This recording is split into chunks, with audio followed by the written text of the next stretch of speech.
Hi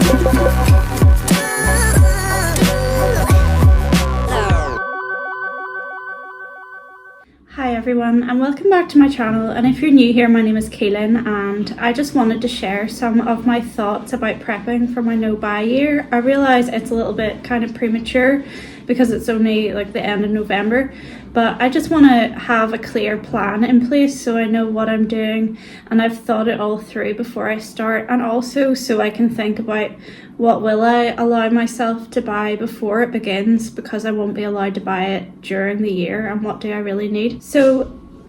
I've got my notebook and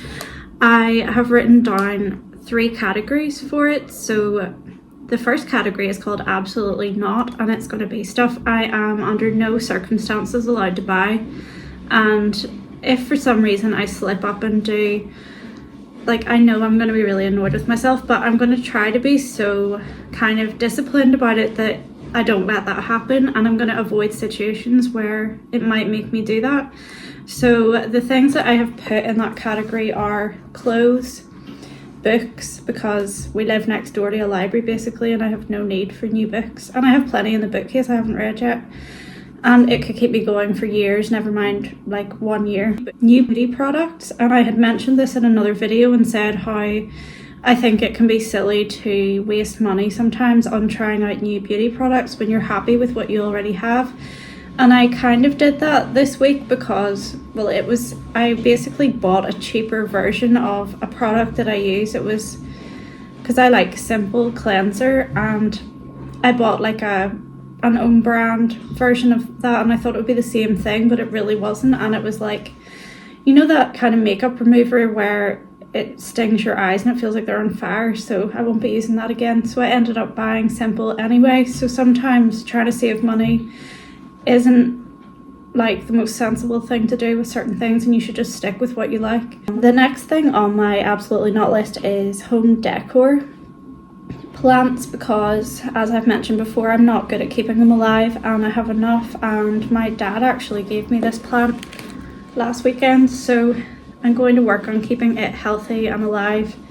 instead of trying to get a whole family of plants thriving when I can hardly keep like a cactus alive. I'm not allowed to buy jewellery, which I don't really feel tempted to do much anyway. I do sometimes pick some up at craft fairs if I see something I like, but I haven't been doing that in the last year very much. I'm not allowed to go to Home Bargains, the Pound Shop or B&M unless there is a specific thing we need from it, and I'm going there only to get that one item and leaving straight away without looking, because I know that those are the shops that make me spend money when I haven't planned to. I'm not allowed to go charity shopping unless I'm looking for, like, for example, say my children need a costume for something in school and I want to try and find it secondhand and cheaper before going out and buying a new one. In that circumstance, I'm allowed to go to a charity shop, but I'm not allowed to just go and browse, like looking when I'm bored and ending up buying things that I see that I like that I hadn't planned to get. And I am not allowed to buy notebooks or journals because I have a few that I haven't even started yet. I've got out of the way of journaling and I really want to get back into it, and there's no point in collecting like anymore until I've actually made the time to do that. Okay, the second category is called okay if I desperately need it, and it's basically like things that I can get if I really do decide after thinking it through that I need it. It's not totally banned, but it's not encouraged either. So those things are art supplies, and the reason I've put this one is because I do go through phases of painting a lot, and when I do that I use up all my paints, all my sketchbooks, all my like canvases, and there are times where I actually do need those supplies to be able to keep doing it. I have put mini breaks in that category because usually my family likes to go on a little holiday together if my partner has time off work, because he doesn't often have the same days off as the girls and he usually works weekends. So if he happens to have a holiday, we like to make the most of it, and I don't see that as a waste of money, and I don't plan to be extravagant with it either. Like if we do that, it'll probably be somewhere local and it'll be like an Airbnb, and it'll be something that Like it won't be a shopping trip or something like that. I'm allowed to buy stuff for the girls in certain situations, like not just stuff that they want for just because they see it and they like it, but if we're in a situation where I feel like if they are going to be left out if I don't buy it, I'm allowed to consider buying the item for them. I'm going to allow myself to go for coffee with a friend. I have a friend I go for coffee with every 2 weeks, and we've done that for years, and I don't plan to break that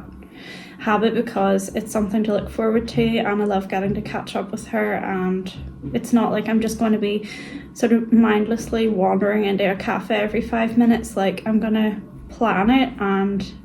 I also happen to have, we tend to go to Cafe Nero, and I have the app on my phone, so you get the free stamps, and if you bring your own cup you get like an extra stamp, even if you're sitting in, if you bring your own cup. And then on top of that I have pet insurance through that meerkat thing, which I've forgotten the name of, and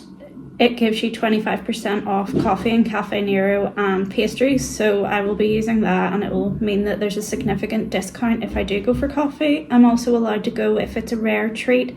like if I'm having a bad day and I need like a pick-me-up, or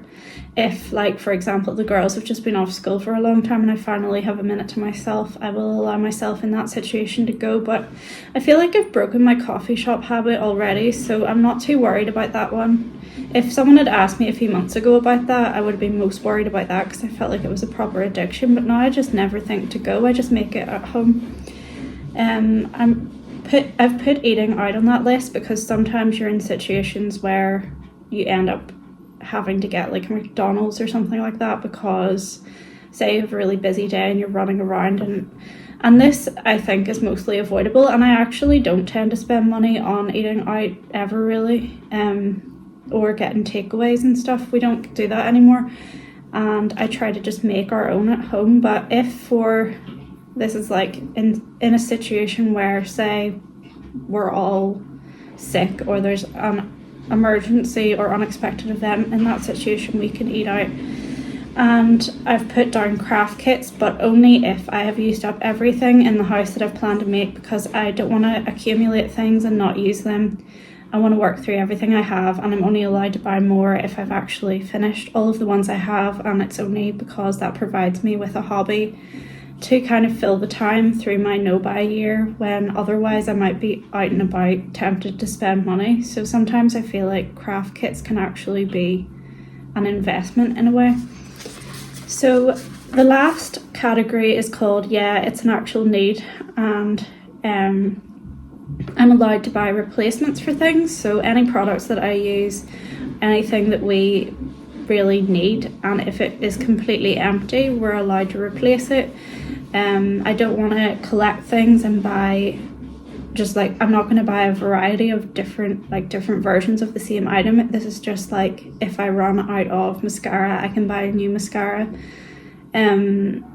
things like that. I have put stuff for the girls that they need in that category, like as in things they need for school, like stationery, things they are asked to bring in by their teachers, like costumes and things like that, because they can't just refuse to participate in those things, so it is a need. I've put groceries in that category, obviously, and I will try to keep the bill as low as I possibly can. I do that anyway, so it's kind of a habit. I'm allowed to buy gifts for others because I just feel like it's unavoidable, and you can't just decide you're not celebrating somebody's birthday because you're on a no-buy. So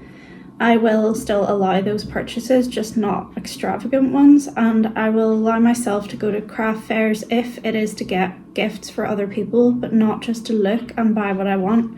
because I know that they are a real temptation for me. But I have found, even during my no-buy month and after that, that if I go with a plan in mind and I'm like, I need to get a present for this person and I want to get this type of thing,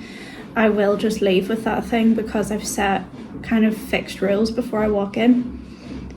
I've put down cheap events because there are some events that I feel are a real lifesaver in a way. I try to book as many free ones as we possibly can, but sometimes there are times when I will book something like an art workshop at the theatre for my kids, and it's like £7 each, and it's basically like 2 hours of childcare if I feel I really need that time, and it's like the summer holidays or something like that, which also makes me think I'm going to budget for summer schemes for the girls, because they usually go to a couple every summer, and it's as much for my sanity as it is for them to have fun, and they are very sociable, so I think they would miss getting to do that and catch up with friends. But I will keep it to a minimum, and I will plan and budget for it in advance. It won't just be an impulse buy. And then I've just put petrol, because obviously I need petrol to do the school run and to take my partner to work and for any like visits to family and things like that, but I won't be going out of my way to go out of our area. So I think just like making a clear list and writing it all down, it helps you to think about what really matters to you and what you will allow yourself during your no-buy. I know that some people might be very extreme and say they're not allowed anything at all, but I feel like for a full year that could be it's like kind of setting yourself up for failure, because it's sort of unrealistic. But maybe that's just my personality, and I found during my no-buy month that I didn't spend any money really, and I think it was because I made rules before I started out, and I basically had made the decision not to buy things before I even walked into any situation. So I'm trying to do that again and think it all out, but because it's for a year, I feel like I need a little bit more time to plan it out before I actually start. I actually feel quite excited about the no-buy, like I'm not dreading it at all, and it kind of feels like it gives me a sense of purpose for January, like, because I always find January to be a bit flat, like after Christmas, but this will be like a New Year's resolution that I can basically actually feel excited about, unlike something like going to the gym. So I hope this is helpful to somebody, and feel free to share any of your plans if you're doing a no-buy year next year as well, and I will make another video soon. Thanks for watching. Bye.